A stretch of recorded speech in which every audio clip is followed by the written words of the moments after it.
ওদেরকে গণহারে অত্যাচার ওরা করে, ওরা আওয়ামী লীগ আমলে, ফেসিস্ট আমলে ওরা নির্যাতন করছে।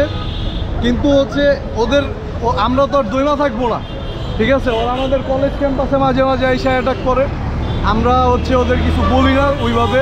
কিন্তু এটা লাস্ট ওয়ার্নিং, ওরা যদি ভবিষ্যতে এরকম কিছু করার চেষ্টা করে তবে আমরাও ছাইরা দেওয়ার পাত্র না, ঠিক আছে? এটাই হচ্ছে মূল কথা।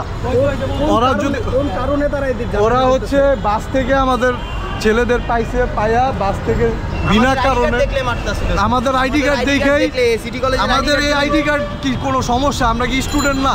ঠিক আছে, ওরা কি হয়ে গেছে? আমাদের কি ছাত্রবৃন্দ নাই? ওরা সরকারি কলেজ দেখে, ওরা সরকারি কলেজ দেখে ওরা কি ফ্যাসিলিটি বেশি, আমরা কি ফ্যাসিলিটি বেশি হয়ে গেছে?